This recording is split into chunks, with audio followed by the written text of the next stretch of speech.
Bienvenue sur Philosophie bouddhiste, l'espace où les enseignements anciens rencontrent les défis modernes. Ici, nous explorons la sagesse du Bouddha pour cultiver la paix intérieure, la compassion et l'épanouissement. Les forces qui nous menacent ne sont pas toujours bruyantes. Certaines glissent dans les fissures de notre esprit, comme l'eau s'infiltre dans une jarre fêlée en silence, sans que l'on s'en rende compte. Elles altèrent notre écharpe, notre clarté, obscurcissent notre discernement et rongent nos intentions les plus pures. Nombreux sont ceux qui parlent de malédiction, de sorts ou d'attaques invisibles. Mais au cœur de l'enseignement bouddhiste, ces menaces ne sont pas reléguées à de simples superstitions. Elles sont les manifestations subtiles des poisons intérieurs, des attachements, des peurs et des intentions négatives que l'on abrite parfois sans le savoir. Ils ne peuvent nuire à personne sans la permission d'Allah. Coran 262. Cette citation peut sembler étrangère à la pensée bouddhiste. Et pourtant, dans sa profondeur, elle résonne d'une sagesse que nous retrouvons aussi dans les sutras. Rien ne peut nous atteindre sans l'activation intérieure de nos propres déséquilibres. Ce que certains nomment sortilège, le Bouddha l'a vu comme le fruit de causes posées, de conditions nourries, de karma mûri. Ce n'est pas un Dieu qui autorise ou interdit, mais l'enchaînement impitoyable des causes et effets qui façonnent ce que nous recevons, attirant ou repoussons. L'erreur serait de croire que nous sommes vulnérables simplement parce que quelqu'un souhaite notre chute. Le vrai danger vient de ce qui, en nous, répond à cette intention. Ce sont nos fagals émotionnels, nos colères non digérées, nos jalousies passives, notre tendance à l'auto-sabotage qui ouvre dans les portes. Un esprit clair et paisible, ancré dans la conscience, devient un rempart naturel. Une conscience troublée, dispersée, dominée par les passions, attire ce qui lui ressemble, comme une flamme attire les insectes de la nuit. Le Bouddha, dans les sutras, ne niait pas l'existence de forces invisibles, ni l'impact que des esprits errants, des intentions malveillantes ou des énergies subtiles pouvaient avoir. Il parlait de Mara, le séducteur, comme de l'incarnation même de l'opposition à l'éveil. Mara n'est pas seulement un être, c'est une force présente dans le monde, une énergie qui se manifeste par la peur, le doute, l'attachement, l'illusion. Il s'exprime dans les gestes et les pensées de ceux qui, consciemment ou non, veulent empêcher l'éveil chez autrui. Mais alors, qu'est-ce qu'être protégé dans la voie du Bouddha? Ce n'est pas ériger des murs ou fuir les ténèbres, c'est purifier l'esprit, jour après jour, par la pleine conscience, la compassion et la sagesse. C'est apprendre à reconnaître ces forces qui nous assailleront, non pas comme des ennemis extérieurs, mais comme des aspects de nous-mêmes qui n'ont pas encore été transformés. Une énergie négative ne peut pas pénétrer un esprit éveillé, pas plus qu'une flèche ne peut atteindre un espace vide. Dans les traditions tibétaines, zen ou theravada, on raconte des histoires de moines confrontés à des entités hostiles, des manifestations obscures surgies dans la méditation ou dans leur retraite solitaire. Dans ces récits, il n'est jamais question de combat spectaculaire, mais de transformation intérieure, face à l'apparition d'un démon, d'une hallucination terrifiante, d'une énergie pesante. Les maîtres disent « Regarde là, reste présent, respire, et demande-toi, qu'est-ce qui, en moi, a appelé cela ?» Cette attitude n'est pas de la passivité, c'est un acte de courage spirituel. La véritable protection bouddhiste ne dépend pas d'un extérieur. Elle réside dans la stabilité mentale, la bonté illimitée et la capacité à ne pas réagir à la haine par la haine, à la peur par la peur. L'esprit protégé est celui qui ne se laisse pas prendre au jeu du combat. Il observe, il comprend, il laisse passer.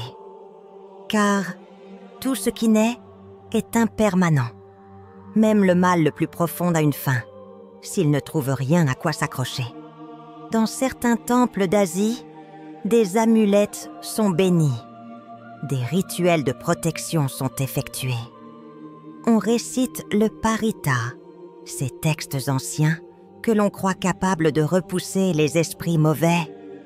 Mais les maîtres rappellent toujours, ce ne sont pas les mots seuls qui protègent, c'est l'état de l'esprit qui les prononce. Si votre cœur est vide de malveillance, si votre esprit est lucide et compatissant, alors les forces hostiles ne peuvent vous atteindre car elles n'ont aucun écho en vous. Nous ne pouvons empêcher le monde de projeter sur nous ses ombres, mais nous pouvons choisir de ne pas les absorber. Nous pouvons apprendre à être des miroirs clairs qui reflètent sans retenir. Là où il n'y a rien à attraper, même le mal recule. Ce que l'on appelle parfois sorcellerie, sort ou malédiction, dans la perspective bouddhiste, n'est qu'une interaction karmique, une vibration qui cherche un terrain fertile. Si ce terrain est pur, calme, conscient, elle ne peut y prendre racine. C'est en cela que le Bouddha nous propose une libération, non pas de ce que le monde est, mais de notre manière d'y répondre. Ainsi, la vraie question n'est pas « qui me veut du mal ?», mais plutôt « quelle part de moi permet encore au mal de m'atteindre ?» Tant que cette introspection est sincère, elle devient la clé d'une paix durable, non pas celle qui dépend d'un monde parfait, mais celle que rien ne peut troubler. Et c'est là que réside la vraie magie, dans ce que le Bouddha appelait l'éveil intérieur, la clarté ultime qui transforme toute chose, y compris les attaques invisibles, en opportunités de compréhension et de libération. Il y a plus de 2500 ans, dans les forêts de l'Inde ancienne, un homme assis sous un figuier a vu clairement ce que la majorité des êtres passent leur vie à fuir. Le Bouddha, dans sa profonde observation de l'esprit humain, a révélé que les véritables ennemis de l'homme ne se trouvent pas à l'extérieur, mais dans les constructions mentales qu'il nourrit et entretient. Pourtant, cette lucidité ne le rendait pas naïf aux influences subtiles qui traversent le monde. Dans de nombreux enseignements, il reconnaissait que les forces malveillantes peuvent tant se manifester sous des formes invisibles, prenant racine dans l'avidité, la haine et l'ignorance. Dans le canon pali, Mara Ekatpin est bien plus qu'un simple démon. Il est le seigneur de l'illusion, celui qui, à chaque étape du chemin vers l'éveil, tente de détourner le pratiquant par la peur, le désir, le doute ou l'orgueil. Quand le Bouddha s'apprêtait à atteindre l'illumination, c'est Mara qui l'a confronté pour la dernière fois, lui montrant ses filles séduisantes, ses armées monstrueuses, ses illusions terrifiantes. Mais le Bouddha, en réponse, ne s'est pas battu. Il a simplement touché la terre. Il a invoqué la vérité. Cette scène, souvent représentée dans les sculptures bouddhistes, symbolise un principe central. Aucune force obscure ne peut vaincre un esprit pleinement présent. La sorcellerie, dans le sens traditionnel, évoque l'idée d'un pouvoir exercé à distance pour causer du tort.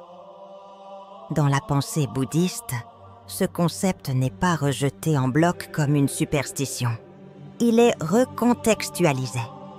ce que d'autres appellent malédiction ou attaque psychique, le Bouddha l'analysait sous l'angle du karma, des actes posés dans le passé, par nous-mêmes ou par d'autres, qui portent leurs fruits sous forme d'expériences désagréables.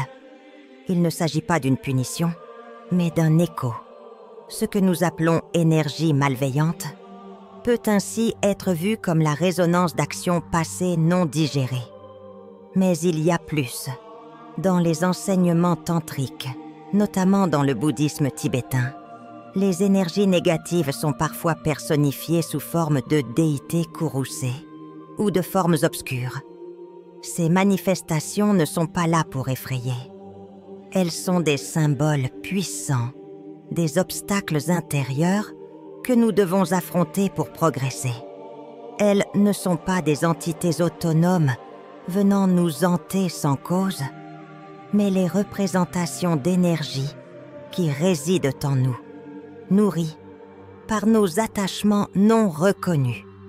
Là où la tradition islamique désigne des djinns ou des entités invisibles comme agents du mal, le bouddhisme préfère parler de tendances mentales, de forces karmiques, de perturbations énergétiques. L'approche diffère, mais le constat est similaire. Il existe des influences invisibles qui peuvent nous atteindre si notre esprit leur est réceptif. Et c'est justement là que réside tout l'enseignement du Bouddha. Purifier cet esprit, le libérer de ses causes de souffrance, le fortifier par la présence, la compassion et la sagesse. Il est intéressant de noter que dans certaines cultures bouddhistes, notamment au Sri Lanka, au Bhoutan ou en Mongolie, des pratiques spécifiques ont été développées pour traiter les influences néfastes. Des moines récitent les paritas, des sutras de protection, pour ceux qui se sentent affectés par des énergies sombres. Ces récitations ne sont pas vues comme des incantations magiques, mais comme des actes de foi, de vérité, de concentration. Le pouvoir ne réside pas dans les mots, mais dans l'intention pure et la vibration du cœur. D'un point de vue psychologique, ce que le Bouddha a révélé est d'une finesse inégalée. L'esprit est un terrain fertile, et ce que nous y laissons pousser finit toujours par se manifester. Si nous nourrissons la peur, nous devenons vulnérables à ce qui résonne avec elle. Si nous cultivons la clarté, le discernement et la bonté, nous créons un champ d'énergie dans lequel les intentions malveillantes ne peuvent pas s'ancrer. Dans la célèbre histoire de l'ermite Milarepa, grand yogi du Tibet, on raconte qu'il avait été lui-même formé à la magie noire pour se venger des torts subis par sa famille. Mais rongé par le remords, il s'est ensuite tourné vers la voie du Dharma, trouvant refuge auprès de Marpa, son maître. Sa vie entière a été une purification intense de ses actes passés. Il méditait dans les grottes glacées, affrontant non seulement les démons extérieurs, mais surtout ses propres ombres intérieures. Et pourtant, les récits disent qu'en cours, aucun mal ne pouvait l'atteindre, tant qu'il restait dans l'état de présence totale.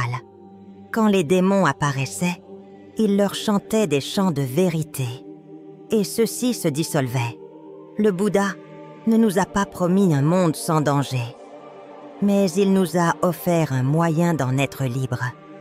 Il a montré que toutes les attaques, qu'elles soient physiques, verbales, mentales ou énergétiques, n'ont de prise que sur un esprit non éveillé. À travers l'enseignement des 4 nobles vérités, il a révélé la structure de la souffrance, ses causes, sa cessation et le chemin pour en sortir. C'est ce chemin, le noble sentier octuple, qui agit comme un rempart contre toutes les formes de mal. Ceux qui suivent ce chemin développent la parole juste, qui préserve de la diffamation et des paroles destructrices, l'action juste, qui écarte les comportements nuisibles, les forts justes, qui cultive les états mentaux bénéfiques, et surtout la vigilance juste, qui nous garde ancrés dans l'instant, à l'abri des perturbations illusoires. Il est donc vain de chercher des talismans extérieurs si l'on ne s'engage pas intérieurement. Le Bouddha l'a dit, « Sois ton propre refuge ». Cela ne signifie pas s'isoler, mais être un sanctuaire vivant, inviolable, au cœur même des tempêtes. Il est possible que des intentions malveillantes soient dirigées vers nous. Mais dans la tradition bouddhiste, c'est la façon dont nous y répondons qui détermine leur impact. Si l'on réagit par la peur, on alimente le cycle. Si l'on répond par la compréhension, on le dissout. Ainsi, l'enseignement bouddhiste sur les énergies malveillantes ne repose pas sur la négation ou la paranoïa, mais sur une lucidité pleine de compassion. Il reconnaît que le mal peut se manifester, mais il nous donne les moyens d'y répondre avec sagesse. Il nous invite à cultiver un esprit clair, stable et bienveillant, capable de traverser les ténèbres sans y être englouti. Ce regard ne dramatise pas les forces invisibles, mais il ne les minimise pas non plus. Il nous responsabilise. Il nous montre que nous avons un rôle à jouer dans tout ce qui nous atteint, et que ce rôle commence par notre propre vigilance intérieure. Nous ne sommes pas impuissants face aux énergies sombres. Nous sommes, au contraire, les artisans de notre protection. Lorsque l'on comprend cela, chaque moment devient une opportunité de cultiver la lumière. Et même au milieu des ombres les plus épaisses, la flamme de la conscience peut rester vive, intacte. Voilà la promesse du Dharma. Non pas une vie sans épreuves, mais une vie où même les épreuves deviennent les pierres sur lesquelles se construit la sagesse. Il y a un pouvoir que nul être au monde ne peut vous prendre. Ce n'est ni une amulette, ni un mantra, ni une protection venue de l'extérieur. C'est une force si subtile qu'elle échappe souvent à notre perception, mais si puissante qu'elle peut transformer les ténèbres en clarté. La stabilité de l'esprit, éveillé. Lorsque l'on s'abandonne à la peur, on se livre aux projections de l'esprit. Mais lorsque l'on s'ancre dans la lucidité, la peur perd toute consistance. Ainsi en va-t-il de notre rapport au mal, à l'invisible, à l'inconnu. L'esprit éveillé ne fuit pas l'ombre, il l'intègre. Il ne cherche pas à détruire ce qui l'effraie. Il regarde, il écoute, il reconnaît. Car, dans la reconnaissance, il n'y a plus d'ennemis. Là où l'on voyait sorcellerie, attaque ou malédiction, on ne perçoit plus qu'un nuage de causes, de conditions, de mouvements énergétiques déformés par l'ignorance. Le vrai pouvoir n'est donc pas dans l'opposition au mal, mais dans la compréhension profonde de ce qu'il est. Dans certaines écoles du Mahayana, on enseigne que la compassion est l'arme la plus redoutable contre les forces hostiles. Cela peut sembler paradoxal, mais c'est là que réside la beauté du Dharma. Si quelqu'un vous attaque avec haine et que vous répondez avec amour, l'énergie du mal se dissout. Non pas par faiblesse, mais parce qu'elle ne trouve plus de miroir. C'est comme un écho qui n'a plus de paroi où rebondir. Un jour, un disciple demanda à un maître zen, « Maître, comment dois-je me protéger du mal ?»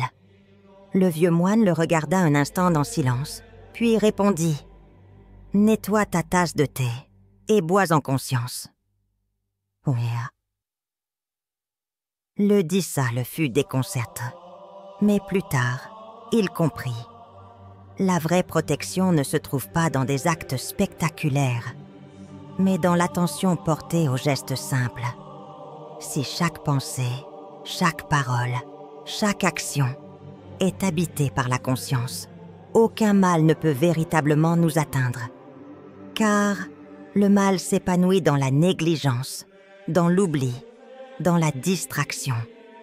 L'oubli de soi est la porte d'entrée de toutes les forces perturbatrices. Quand on ne sait plus pourquoi on agit, quand on ne sait plus ce que l'on ressent, ce que l'on pense, alors l'esprit devient un terrain fertile pour toutes les influences. L'esprit non observé devient un canal.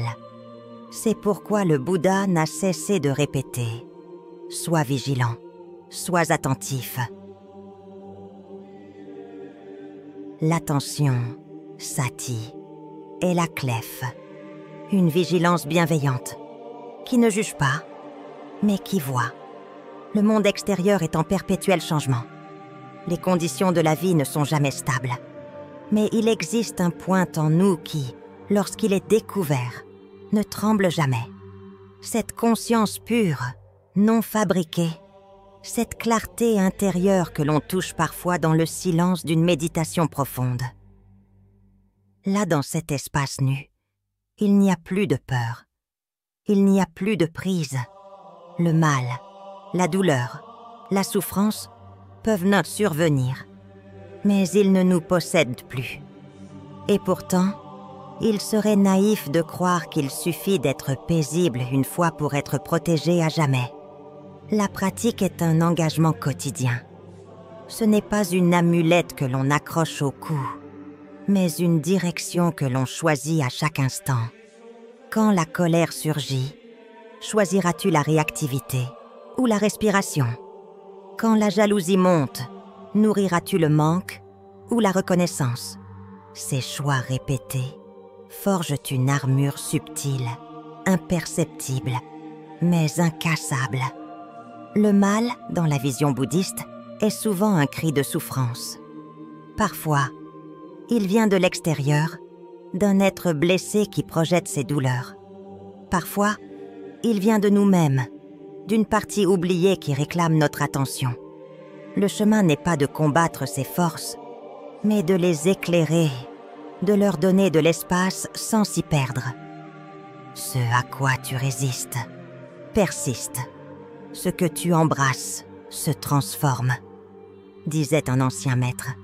Et dans cet accueil lucide, dans cette tendresse radicale envers soi-même, les forces obscures n'ont plus de nourriture. L'éveil n'est pas un état magique ou surnaturel. C'est un dépouillement. C'est ce qui reste quand on a cessé de se défendre, de fuir, de vouloir. C'est un abandon à ce qui est, sans perdre la clarté.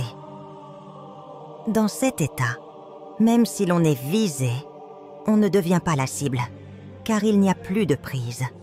Il ne reste qu'un cœur vaste, un esprit limpide, un souffle conscient. Nombreux sont ceux qui cherchent des rituels complexes, des maîtres lointains, des secrets anciens. Mais le secret a toujours été là, ici, maintenant, dans l'attention que l'on porte à l'instant, dans la douceur avec laquelle on s'adresse à soi-même, dans la sincérité avec laquelle on regarde ses ombres. Cela ne demande pas de grande capacité, seulement de la constance. Une décision renouvelée de revenir, encore et encore, à cette base paisible en nous. La pratique de la pleine conscience, de la méditation, de la compassion, n'est pas une simple prévention contre le mal. C'est un retour à la maison. Chaque fois que l'on revient à soi avec douceur, c'est comme si l'on allumait une lampe. Et dans la lumière, les formes effrayantes perdent leur pouvoir. Elles deviennent des reflets, des souvenirs, des illusions. Et si vous doutez, rappelez-vous ceci. Vous êtes déjà cet espace clair. Vous êtes déjà cette présence inébranlable. Les tempêtes me passent, les flèches tombent, les illusions se dissipent. Mais la conscience, elle, demeure. Elle est le somnum, le refuge ultime. Pas une cachette, mais un point d'appui. Là où vous êtes invulnérable, non pas parce que rien ne vous touche, mais parce que vous n'êtes plus affecté de la même manière. Alors, La prochaine fois que vous ressentez une perturbation, un mal-être inexplicable, ou la sensation d'être vise par une énergie lourde, ne cherchez pas tout de suite à repousser. Asseyez-vous, respirez, observez et demandez-vous: quelle partie de moi souffre? Quelle émotion réclame d'être entendue? En donnant voix à ce qui était rejeté, vous désactivez la force du mal. Vous ne vous opposez pas, vous transcendez. La force la plus puissante contre les forces invisibles, c'est la clarté intérieure. Elle ne se montre pas, elle ne crie pas, mais elle transforme tout ce qu'elle touche. Elle n'a pas besoin de preuves, car elle se manifeste par la paix qu'elle génère. Et cette paix, vous pouvez l'offrir au monde. Chaque jour, à chaque instant. Vous êtes la lampe. Vous êtes le sanctuaire. Vous êtes la montagne stable sous les vents du doute. Et cela, nul ne peut vous l'enlever. Si ce message a touché une corde sensible en vous, si vous sentez que la lumière de l'esprit peut être votre plus belle protection, alors je vous invite à continuer ce chemin avec nous. Abonnez-vous à la chaîne pour découvrir d'autres enseignements bouddhistes, des pratiques profondes et des histoires inspirantes qui nourrissent le cœur. Ensemble, cultivons la clarté, la compassion et la force intérieure. À bientôt sur le chemin.